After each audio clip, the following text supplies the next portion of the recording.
Olá mais uma vez.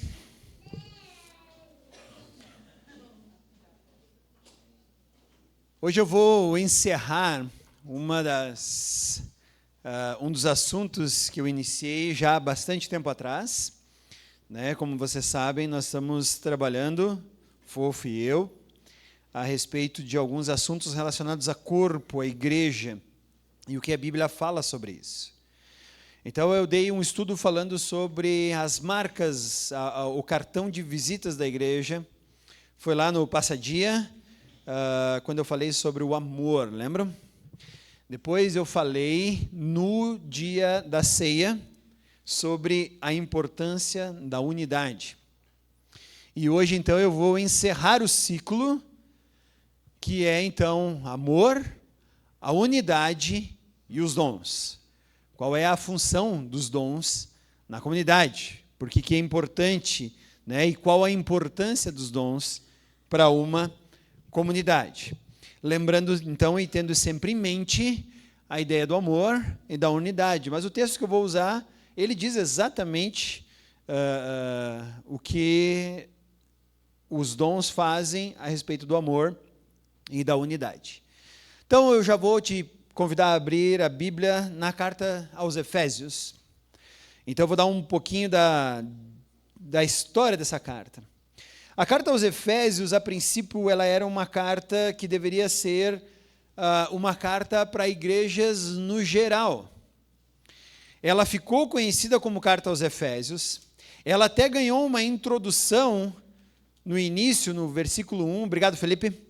No versículo 1 ali, Paulo, apóstolo de Cristo Jesus, pela vontade de Deus, aos santos e fiéis em Cristo Jesus que estão em Éfeso. Só que, na verdade, esse capítulo 1 não está na maior parte dos manuscritos que tem do Novo Testamento. Dando, então, a ideia que essa carta era para ser uma carta geral, e se nós lembrarmos da história da carta, faz todo sentido. Paulo está preso em Roma. A primeira prisão de Paulo, ele ainda não vai ser morto nessa prisão. E lá nessa prisão em Roma, ele escreve 4 cartas, Efésios, Filipenses, Colossenses e Filemão. Efésios e Colossenses são muito parecidas, e a de Colossenses só vai para a igreja de Colosso, porque Onésimo estava lá em Roma, se converte em Roma, leva a carta de Filemão para Filemão, que é um dos líderes da igreja de Colosso. Então ele está levando essa carta para lá. E a carta aos Efésios ficou conhecida como carta aos Efésios, porque o primeiro porto que ela chega nas igrejas da Ásia Menor, o primeiro porto é Éfeso.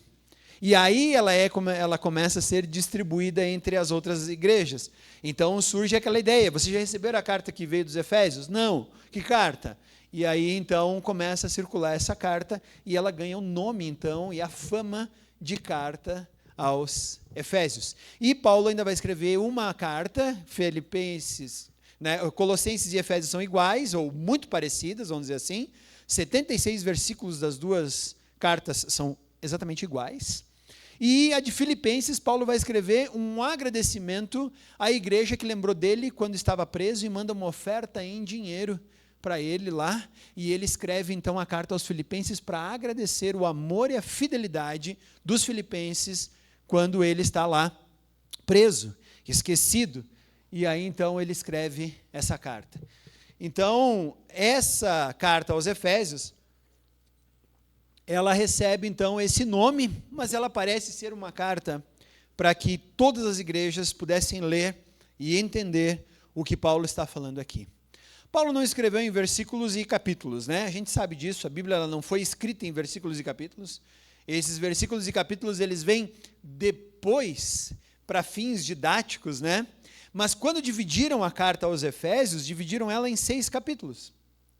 E o que eu acho mais legal é que Efésios foi dividido em 6 capítulos, Colossenses foi dividido em 4 capítulos, e é legal que a metade, capítulo 1 e 2 de Colossenses e 1, 2 e 3 de Efésios, fala da posição que o cristão tem em Cristo, ou seja, fala do que Cristo fez por nós. E Colossenses, capítulo 3 e 4, e Efésios, capítulo 4, 5 e 6, falam sobre a nossa responsabilidade agora, uma vez que estamos nessa alta posição em Cristo, ou seja, o que fazemos por meio de Cristo.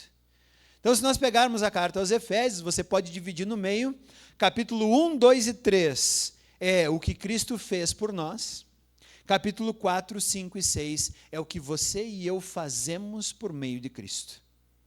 Então, essa é uma das belezas dessa carta que Paulo escreveu, e eu justamente quero te convidar a abrir no capítulo 4, versículo 1, que eu chamo de dobradiça do livro.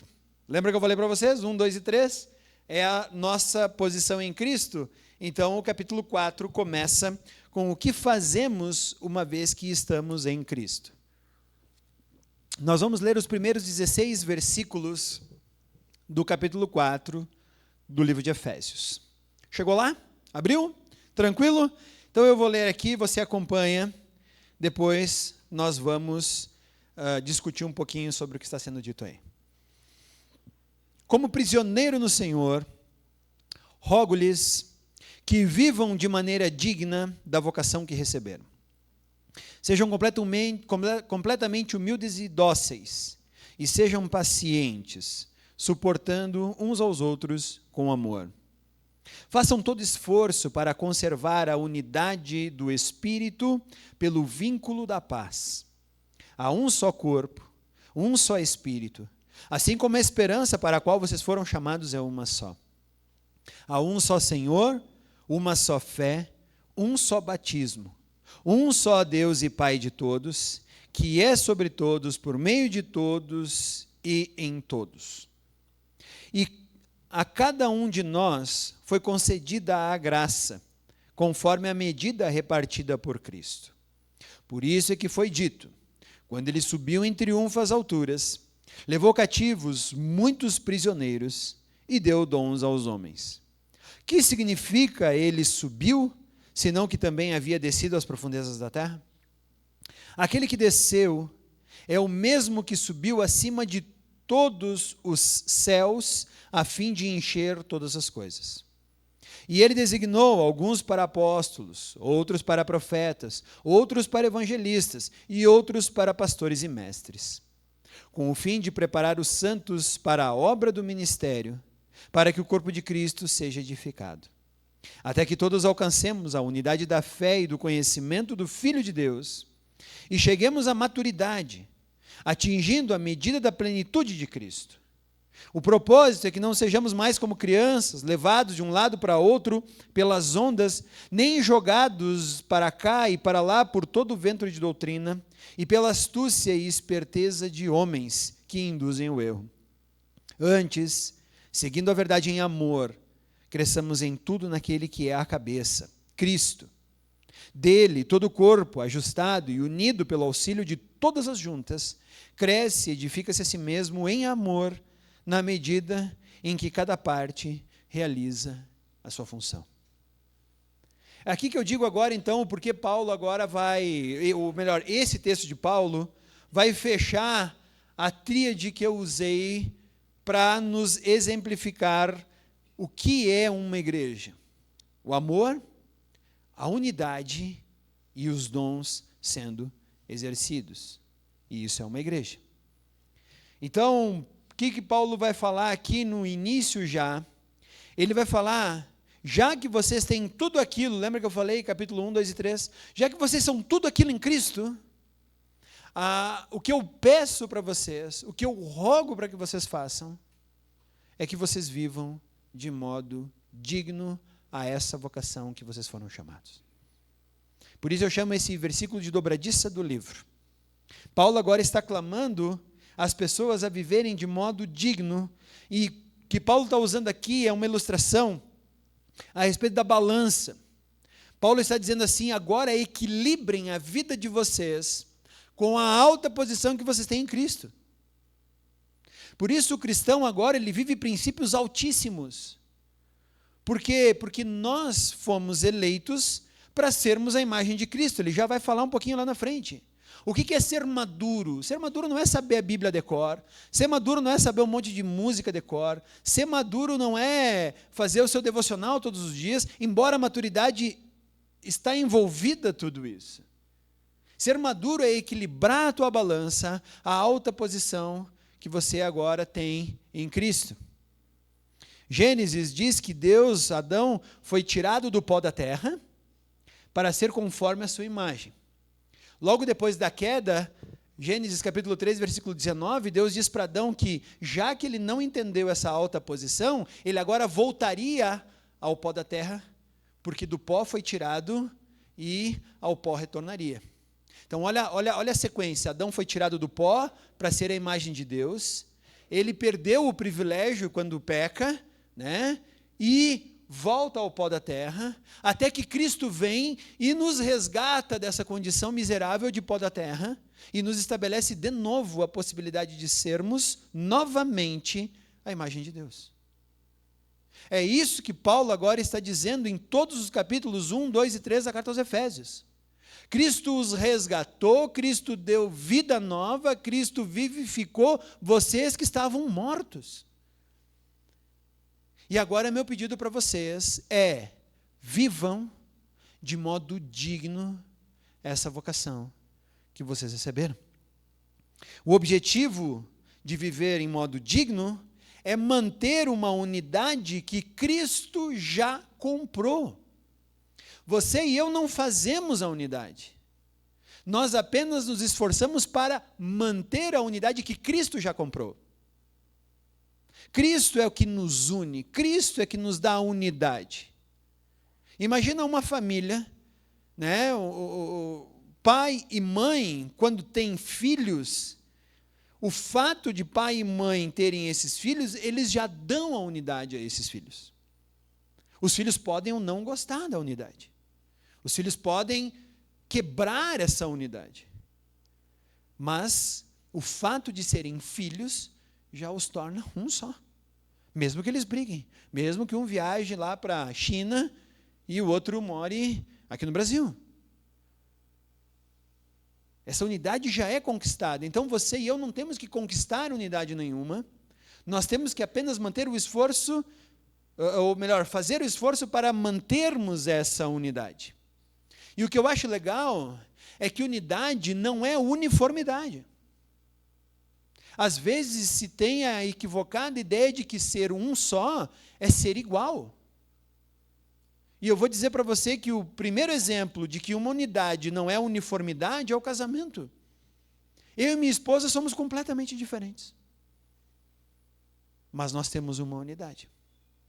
E nós entendemos o que Deus fala em Gênesis 2:24. Deixará o homem pai e mãe, unir-se-á à sua esposa, e os dois serão uma só carne. E ela gosta de algumas coisas, eu de outras. Às vezes a gente até gosta das mesmas coisas. Às vezes. Mas na maior parte das vezes nós temos que equilibrar a nossa balança. E um tem que abrir mão de um pedaço, o outro tem que abrir mão de um pedaço, para que a unidade seja mantida. E se isso não acontece, nós quebramos a unidade. Então, fazer parte de uma igreja não é que todo mundo agora vai pensar igual. Não é que todo mundo vai pensar da mesma forma. Mas nós vamos nos esforçar para manter a unidade que Cristo já fez, mesmo que a gente pense diferente. É isso que Paulo está dizendo para um cristianismo que está começando a dar os seus primeiros passos, né? Está iniciando. As cartas de Paulo, elas antecedem até mesmo aos evangelhos, né? Principalmente Gálatas e Tessalonicenses, são cartas que antecedem aos evangelhos. Então, as cartas de Paulo, elas são cartas dadas e entregues a uma igreja que está começando a dar os seus primeiros passos, está engatinhando ainda na sua existência como igreja. E Paulo está explicando para essa igreja que se ela não prestar atenção, ela vai se dividir por coisas que não são tão importantes. Ela vai começar a gerar divisõezinhas que não são importantes. por coisas que não são importantes.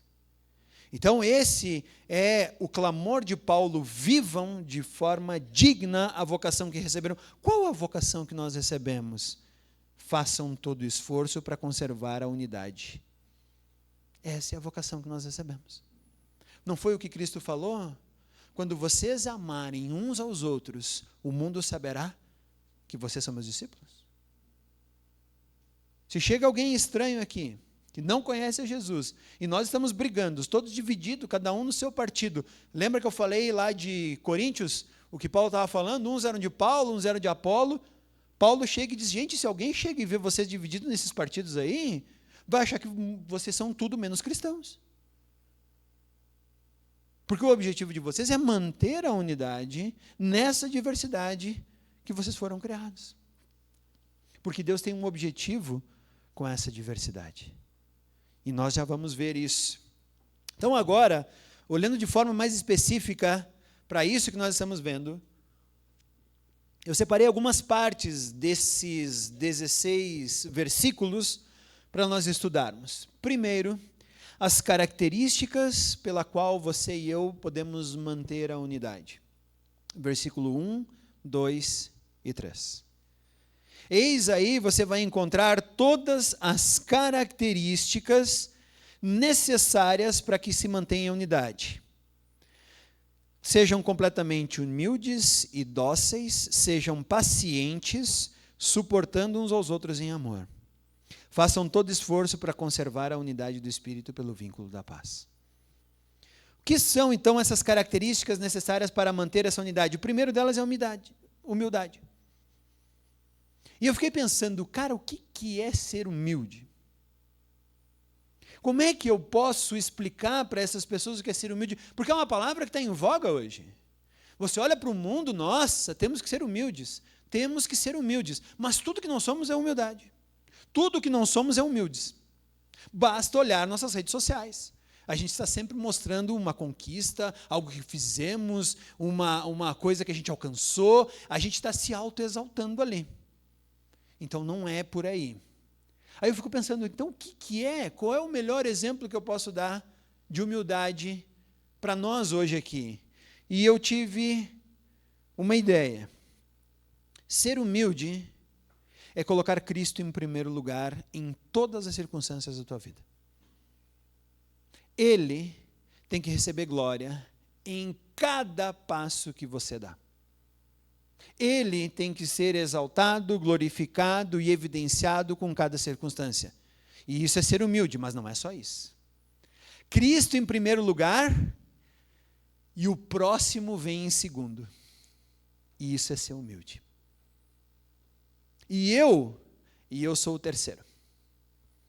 Eu estou lá com a medalha de bronze na mão. Você só vai ser humilde quando Cristo for o primeiro, o próximo for o segundo e você for o terceiro. Isso é humildade. Por isso Paulo pede que a primeira coisa, sejam completamente humildes. Não existe unidade na igreja, não existe amor sendo evidenciado na igreja quando eu quero ser o primeiro. Ou quando eu quero ser o segundo. Porque a ordem de Cristo foi: amarás o Senhor o teu Deus sobre todas as coisas e o próximo como a ti mesmo. Aí, o próprio Jesus já botou número 1, número 2 e você é o terceiro. Enquanto nós estivermos tentando alcançar glória, enquanto nós estivermos tentando ter o nosso nome famoso, enquanto nós quisermos as coisas todas para nós, a humildade vai embora e a unidade da igreja também se vai. Não existe uma comunidade feita à base de pessoas egoístas, assim como meu casamento não funciona se eu quero sempre primeiro a mim e depois para minha esposa. Paulo vai falar sobre casamentos ali em Efésios, no capítulo 5 e 6, né? Vai falar sobre vida em comunidade, depois ele vai virar para a família. E o que ele fala para a família? Ele diz assim: mulheres, o que ele vai falar? Sejam submissas aos vossos maridos. Olha só, ele está mandando a mulher colocar o marido em primeiro lugar. E ele fala: maridos, amem suas esposas como Cristo amou a igreja. Como é que Cristo amou a igreja? Deu a vida por ela. coloca a esposa em primeiro lugar. Receita certa para o casamento dar certo. Está tendo brigas, discussões e problemas no teu relacionamento? Para um pouquinho e pensa. Eu acho que um dos dois, ou os dois, está tentando se colocar em primeiro lugar. E aí não há casamento que resiste a esse tipo de coisa. Não há relacionamento fraternal entre irmãos que resista a esse tipo de coisa. Não há relacionamentos na empresa que resista a esse tipo de coisa. Não há relacionamento nem na tua academia que resista a esse tipo de atitude. Então, o primeiro conselho que Paulo dá é: sejam completamente humildes. E o segundo, sejam completamente dóceis. Sejam completamente humildes e dóceis. A palavra dócil aqui, ela é a mesma raiz da palavra manso. Sabe quando tu vê um cachorro na rua e você quer passar a mão, você pergunta para o dono o quê? Ele é manso? Isso, é essa a palavra que Paulo usa. Docilidade virou também uma forma de nós nos referirmos aos animais que haviam perdido a sua índole violenta. Então o cachorro, ele é bravo, ele é manso. E aí então Paulo fala que além de humildes, nós precisamos ser mansos. O que é ser manso? É ter total controle da tua índole. É conseguir não agir na carnalidade, na braveza. É tentar e conseguir não retribuir o mal com o mal. É pensar, é parar, é dar um passo atrás, é não ser violento e procurar não ser violento. É quando alguém fere você e você conta até 10 antes de desferir na mesma moeda. Além disso, ele fala: sejam pacientes.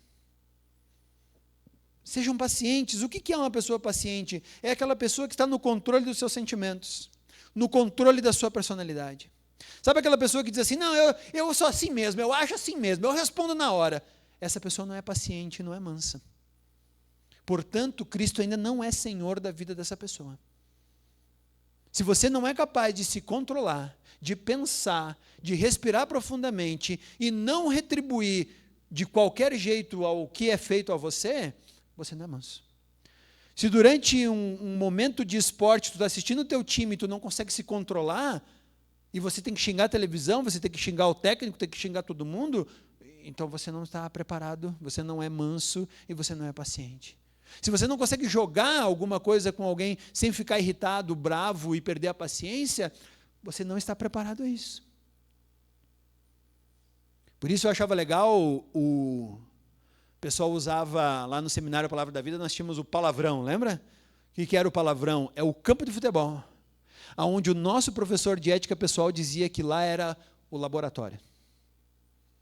Ele dizia: convida alguém para jogar qualquer coisa e você vai descobrir a índole dela.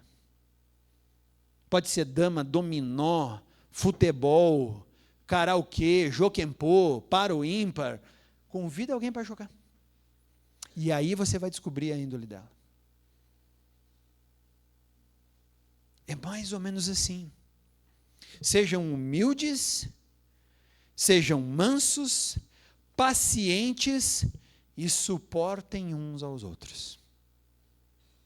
Porque daí agora fica fácil, né? Entendam uns aos outros. Para pensar na história dessa pessoa. Por que ela está agindo desse jeito? Por que ela está usando dessas artimanhas? E você vai descobrir muita coisa sobre ela. E você vai parar e vai pensar, e você vai começar a tratar aquela pessoa de forma diferente.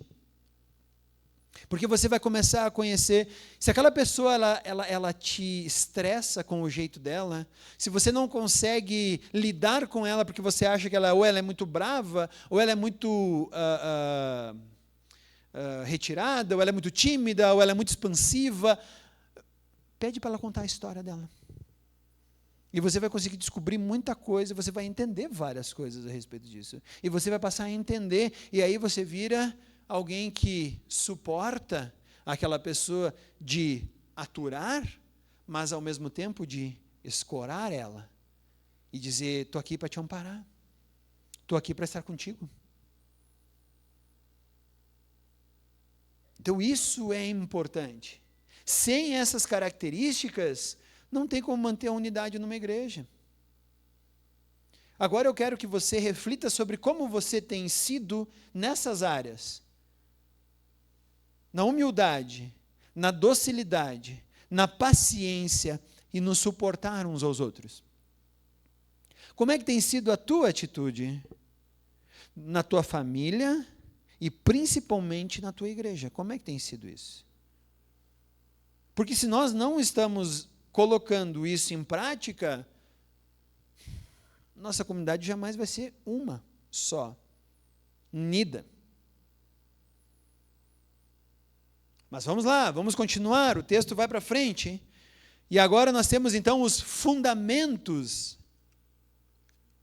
para a unidade.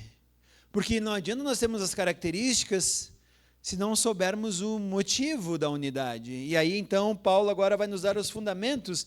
Ele diz: primeiro, vocês precisam estar conectados na mesma verdade do Evangelho. A mesma verdade de Cristo. Por isso, para o cristão verdadeiro, é muito difícil nós conseguirmos fazer o ecumenismo. E eu não estou dizendo que nós não temos que andar com pessoas de diferentes religiões.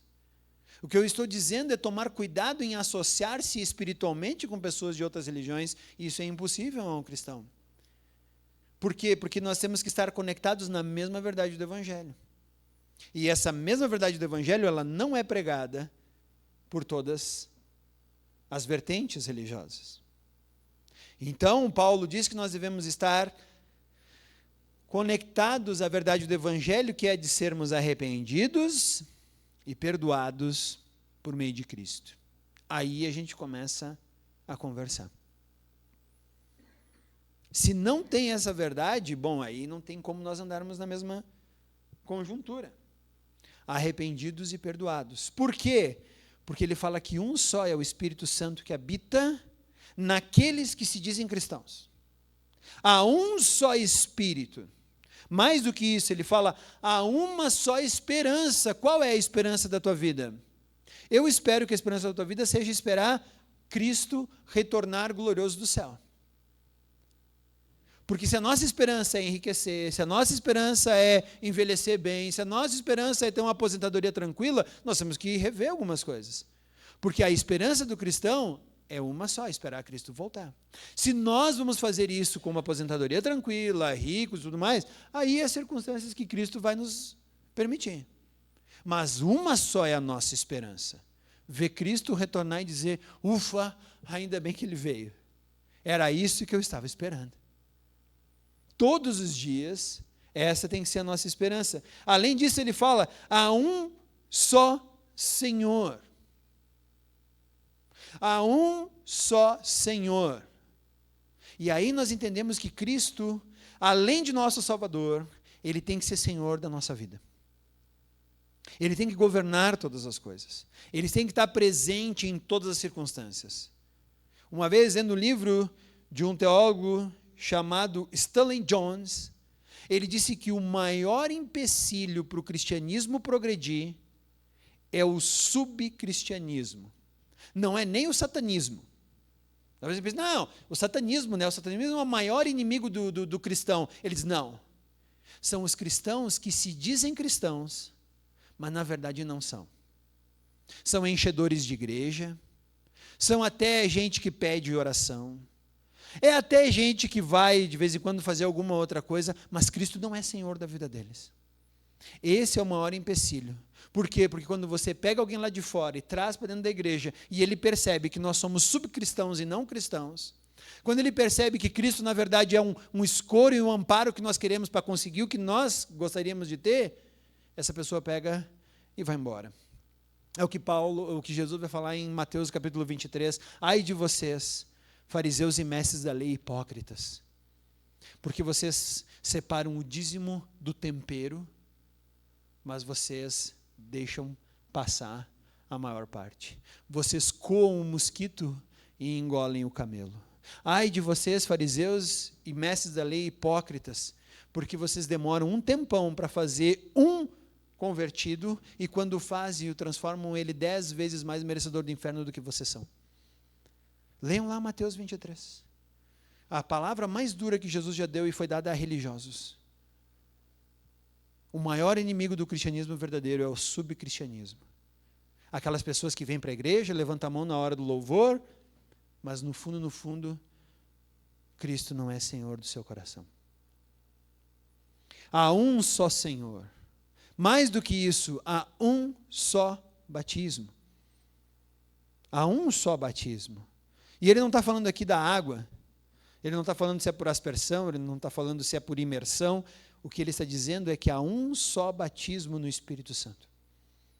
E esse é o batismo que precisa agora prevalecer na minha vida e na vida de cada um que se diz cristão. Porque há um só Pai. Somos todos membros da mesma família. Esse é o fundamento da unidade. As características, elas nos ajudam a colocar esse fundamento em prática. Mas o texto continua. E no versículo 7 a 11, ele vai nos dar quais são as ferramentas para mantermos a unidade. E isso diz respeito diretamente a mim e a você.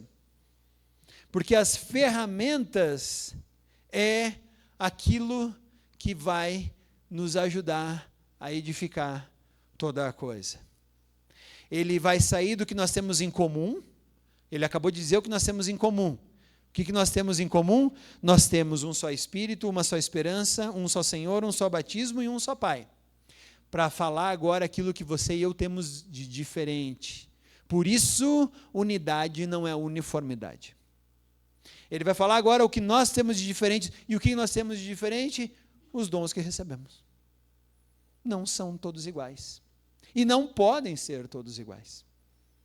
Temos que ter dons diferentes para que a igreja seja edificada como um todo. E aí Paulo agora, ele vai dizer que Deus, Cristo, distribuiu a sua soberania os dons colocados em uma igreja. Pensa você quando você vai comprar um faqueiro. Você abre o faqueiro na tua casa. Você preparou o churrasco para estrear o faqueiro. Você abre e só tem faca. É legal? Ou você abre e só tem garfo. Pior. Você abre e só tem colher. Descobre que só pode tomar sopa. O que você vai fazer? Bom, eu pego o faqueiro, eu fecho, levo na loja e digo, tem algum problema com esse faqueiro aqui? Ué, por quê? Todos os talheres são iguais. É isso que nós temos que pensar na igreja. Não é todo mundo igual, porque os dons não são todos os mesmos. Nós precisamos de dons diferentes para que a igreja aprenda a edificar a si mesma. E aí então, Deus distribuiu soberanamente o dom, por isso você não tem que querer ter o dom do outro, você não deve invejar o dom que o outro tem, e você não deve achar que o teu dom é o único dom que todo mundo tem que agora aguentar. Por quê? Porque todos os dons estão manifestos conforme a soberania de Cristo, e eles servem para gerar comunhão, unidade e edificação da igreja. E ele vai falar isso dizendo que os dons foram dados como um presente de Deus para nós. Por isso ninguém pode dizer, ai, nossa, eu não recebi dom. Cara, você recebeu o dom. Talvez você ainda não saiba o dom, talvez você ainda não consiga colocar esse dom em prática, mas não existe ninguém sem dom. Por quê? Porque diz que quando Cristo subiu aos céus, ele está usando uma palavra do Salmo 68, versículo 18, é como um general da antiguidade que quando conquistava uma região, dava para os seus soldados a parte dos despojos. Não tem soldado que luta que não ganha uma parte dos despojos. Por quê? Porque esse era a parte que cabia ao soldado. Então ninguém pode dizer, não, eu não tenho dom. Não, lamento, você deve estar passando por algum momento alguma coisa errada. Você tem dom. Você pode não estar exercendo, e tudo bem, parábola dos talentos. A gente pode estar escondendo e enterrando o nosso talento. Pode, está lá, Cristo mesmo falou que aquela parábola pode. E quando ele voltar, ele vai dizer, cadê o talento que eu te dei? Onde é que está aquilo que eu pedi para você usar e multiplicar? Todo mundo tem talento, todo mundo tem um dom, um presente. E Paulo agora ele vai usar aqui uma lista de 4 dons. Depois ele vai usar, se você quiser ler os outros dons, você vai ler 1 aos Coríntios, capítulo 12 e capítulo 14. Lá você tem uma lista mais extensa dos dons que Paulo diz que a igreja deveria ter e manifestar. Capítulo 12 e capítulo 14. E no meio você tem o amor. É legal que entre a lista de dons, Paulo coloca o capítulo do amor bem no meio, dizendo assim, se não tiver amor, não adianta ter dom, porque se o amor ou o dom não é manifesto por meio do amor, eu nada sou além de um prato que retine, um bumbo que fica fazendo barulho, mas não serve para coisa alguma. Então, se você quiser, você pode chegar em casa e olhar a lista mais completa de dons, 1 aos Coríntios, capítulo 12 e capítulo 14. Agora nós vamos deter aos 4 dons que Paulo estabelece aqui aos Efésios, falando sobre a unidade da igreja. Quais são esses 4 dons que Paulo agora quer privilegiar? O primeiro dele é o dom de apóstolo. Preste bem atenção, porque dom é diferente da condição. Paulo está falando do dom de apóstolo e não de ser um apóstolo. As duas coisas são completamente diferentes. Paulo não está dizendo que você e eu somos apóstolos. Paulo está dizendo que alguns entre nós têm o dom de apostolado. Porque no Novo Testamento, a condição para apóstolo está lá no livro de Atos, quando eles vão escolher Matias no lugar de Judas, e você vê quais são as definições para ser um apóstolo. Quais são as definições lá no livro de Atos? Tem que ter visto Cristo, tem que ser uma testemunha da ressurreição de Cristo, tem que ter o seu ministério confirmado por sinais miraculosos.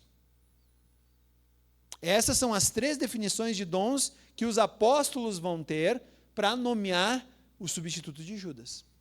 Hoje nós não temos mais ninguém nessa condição. Por isso eu considero essas igrejas onde tem apóstolos uma questão para tomar cuidado.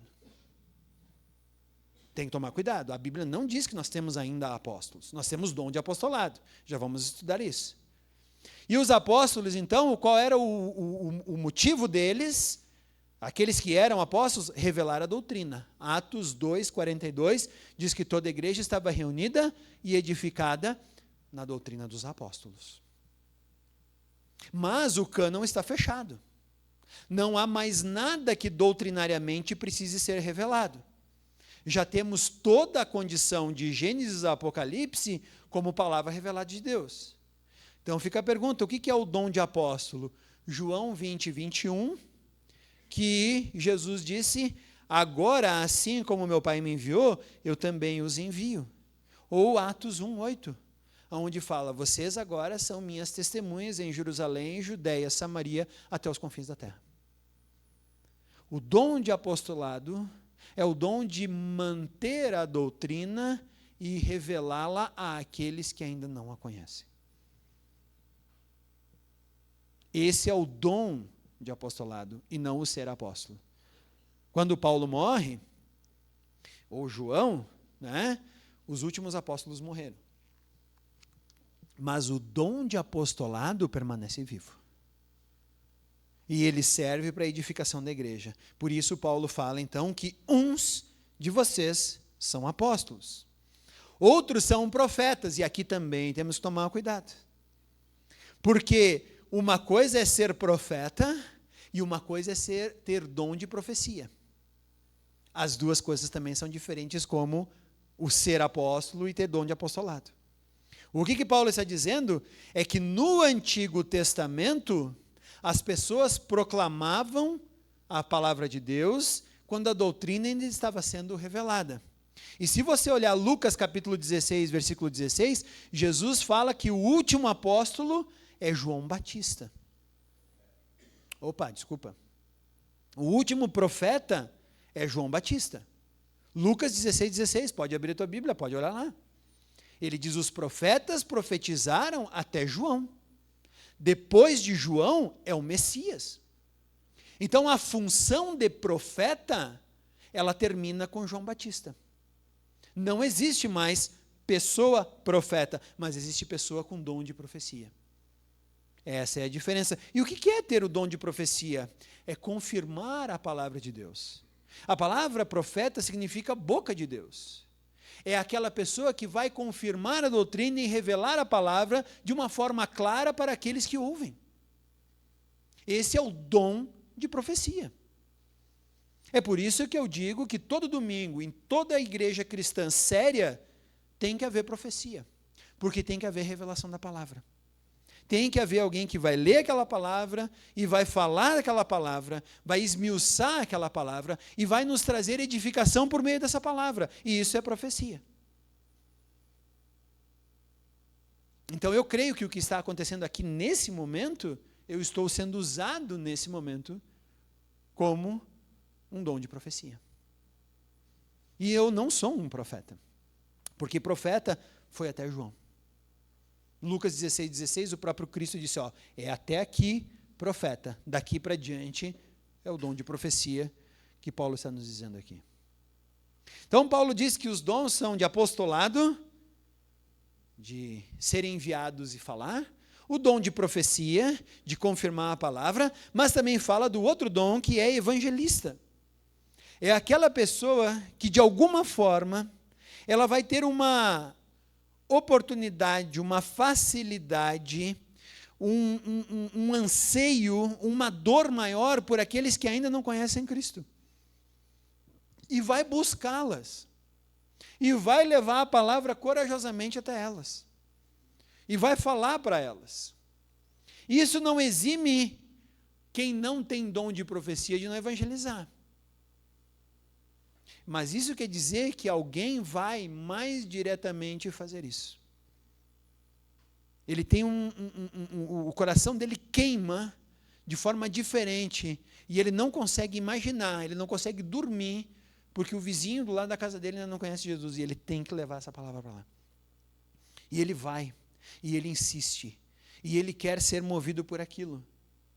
Então, o evangelista é aquele que vai mais facilmente levar a palavra de Deus. Ele tem mais coragem para evangelizar. Ele tem um anseio maior por aqueles que ainda não conhecem. Então ele vai ser impelido a ir buscar aquele que ainda não ouviu falar. Então nós temos apóstolos, dons, né? Dom de apostolado, dom de profecia, dom de evangelista, e o último dos dons agora é o pastor mestre. Porque ali aquele E no português nos engana. A gente acha que é pastor e mestre. Mas no grego esse E é uma conjunção, dizendo que há o pastor mestre, ele é as duas coisas ao mesmo tempo. Que é aquele que vai cuidar do rebanho, ao mesmo tempo que ele vai ensinar e conduzir a igreja. Desses 4 dons depende a edificação de uma igreja. Os outros dons são importantes? São. Nós vamos ver lá mais à frente, leia lá em Coríntios, tem outros dons. Mas o que Paulo fala é que esses 4 são os principais para a edificação da igreja. Por exemplo, você vai olhar, tem o dom de línguas, né? Tem, mas Paulo diz que o dom de línguas é para a edificação pessoal, não para a edificação da comunidade. Por isso ele fala que se não há interpretação, fique em silêncio, porque você está sendo edificado por Deus, naquele momento. Mas ele fala, se alguém entrar e o pessoal estiver falando em línguas e ela não entende as línguas, ele vai dizer, nossa, esses aí estão malucos, estão doidos. E é verdade. Por isso Paulo fala que há melhor sentido em 5 palavras faladas de compreensão do que 5 palavras em línguas estranhas. Do que 100 palavras em línguas estranhas. Por que Paulo vai dizer isso? Porque o dom de línguas é para edificação pessoal e não para edificação da igreja. Mas esses 4 aqui são os principais para a edificação da igreja: apostolado, profecia, evangelismo e pastor-mestre. Desses 4 dons depende a edificação da igreja. E essas são as ferramentas usadas para a edificação da comunidade. Então, primeiro que Paulo falou, as características para manter a unidade: humildade, docilidade e paciência, suportando uns aos outros. Depois, os fundamentos da unidade: um só Espírito, uma só esperança, um só Senhor, um só batismo e um só Pai. As ferramentas necessárias: o dom de apostolado, o dom de profecia, o dom de evangelista e o dom de pastor-mestre. E agora ele vai dar o resultado. O resultado da unidade na igreja. O resultado dessas ferramentas sendo trabalhadas juntas todas elas. E qual é o resultado? O aperfeiçoamento dos santos. Nós nos tornamos mais perfeitos quando esses dons são utilizados na unidade, são permeados pelo amor que nós temos uns pelos outros e vamos nos tornando cristãos melhores. Por isso é uma aberração a pessoa dizer: não, eu sou um bom cristão, mas eu só não vou na igreja. Você diz: não, cara, não funciona isso. Por quê? Porque você não tem todos os dons. Tu não é um cristão melhor quando tu está sozinho e não vai numa igreja. Porque tu precisa do dom que o outro tem. E tu não tem todos. Então, quando eu digo que eu vou me isolar e ser um cristão sozinho, descongregacionado, um cristão sem congregação, eu sou um cristão pior. Porque me falta dons. Mas quando eu estou com os outros cristãos, eu sou um cristão melhor, porque os dons são manifestos e eu vou sendo aperfeiçoado pelo uso que os outros fazem dos dons que Deus deu a eles. Então nós somos aperfeiçoados. Outra coisa, o corpo inteiro é edificado. O corpo inteiro de Cristo é edificado. E isso é para todos. Por isso eu volto a dizer para você: se você não está exercendo o teu dom, vamos sentar e vamos conversar. Você precisa colocar ele em prática. Por quê? Porque a igreja precisa dele. Se tudo que você faz é ir para o teu grupo célula, vir aqui no domingo e achar que isso é ser bom cristão, nós temos que voltar e conversar. Porque isso não é suficiente. Tem mais coisas que você precisa fazer. Por quê? Porque Deus te deu um dom e tu não pode enterrá-lo. Tu não pode deixá-lo escondido. Tu não pode tratar como se isso fosse suficiente, só chegar aqui e sentar. Por isso que alguns cristãos dizem: não, eu sou o melhor cristão em casa. Por quê? Porque lá eu ligo o meu YouTube e eu vejo um bom pregador. É errado? Não, que bom que você vai lá e escuta um bom pregador. Mas quando é que tu exercita o teu dom? Quando é que você vai lá e faz a coisa acontecer? Então você precisa agir. Deus te deu um dom. Aperfeiçoamento dos santos, edificação do corpo, e isso é para todo mundo. Eu estava esses dias assistindo com a Simone um documentário da Netflix, que é Corpo Humano, alguma coisa lá tem um subtítulo: Corpo Humano, o mundo em que habitamos, o mundo que nos habita, sei lá. É uma coisa meio estranha assim. E tem vários episódios, e um dos episódios falava sobre a complexidade da nossa região neural e nervosa. É claro que eles não são cristãos, e daí eles disseram assim, que a nossa árvore nervosa ela é tão importante que a evolução deu um jeito de colocar ela na coluna para ela ficar bem protegida. Eu acho que não foi a evolução que fez isso, tá? Para mim foi um Deus que disse: isso é importante, eu vou colocar ali entre os ossos e fica protegido. Por isso que quando quebramos a coluna é tão dramático. E nós ficamos, às vezes, com perdas de movimentos e tudo mais, quando a nossa coluna é partida e a medula ela acaba sendo rompida também. Mas o que eu achei mais interessante é quando eles falaram sobre os neurônios. E você sabia que tem neurônios lá no cérebro que só tem um trabalho, e o trabalho daquele neurônio é fazer esse dedo mexer? Sabe o que é mais importante? Se por um acidente, o Gava sabe, eu perder esse dedo, Aquele neurônio, enquanto ele ficar vivo no meu cérebro, ele está procurando esse dedo, dizendo o que foi que aconteceu. Por isso que quando nós perdemos um dedo, existe a famosa dor fantasma. A pessoa diz, eu não sei, eu estou com coceira no dedo que eu não tenho.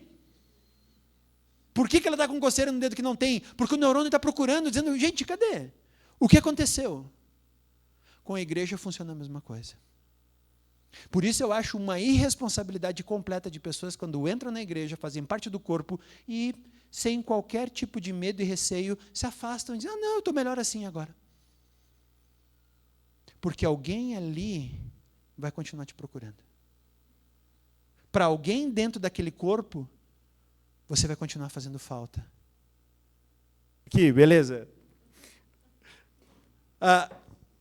Alguém vai ficar te procurando. E você, irresponsavelmente, está em casa assistindo a Netflix, sem saber que você está fazendo falta para alguém dentro do corpo. Nós faltamos o grupo célula com uma tranquilidade enorme, achando, não, vai ter um monte de gente lá, não preciso ir hoje. No domingo também é a mesma coisa. Ou no ministério que você tem. Mas pode contar, alguém vai estar sempre te procurando. Por isso que a igreja é chamada o corpo de Cristo. O que nós estamos fazendo, pessoal? Que tipo de cristãos nós estamos sendo? Porque o alvo é a maturidade. E qual é a maturidade que Paulo fala? Ser igual a Cristo. E eu preciso dessas pessoas com dons diferentes dos meus, para eu ser igual a Cristo. Outra coisa, além do alvo que eu ser igual a Cristo, é eu criar ou chegar a uma estabilidade espiritual. Ele fala, não mais sendo jogado para lá e para cá por qualquer vento de doutrina. Eu vou ouvir uma doutrina estranha, eu vou cheirar e vou dizer, mas isso não parece cristianismo. Tem alguma coisa errada no que essa pessoa está falando. Tem alguma coisa errada no que essa igreja está me transmitindo. Eu vou ficar ligado aqui. Ele fala que não ficaremos mais à procura de experiências espirituais. Porque isso é coisa de quem não encontrou seu lugar dentro de um corpo. Então nós temos que tomar cuidado quando tudo que nós fazemos é procurar a nova onda emocional.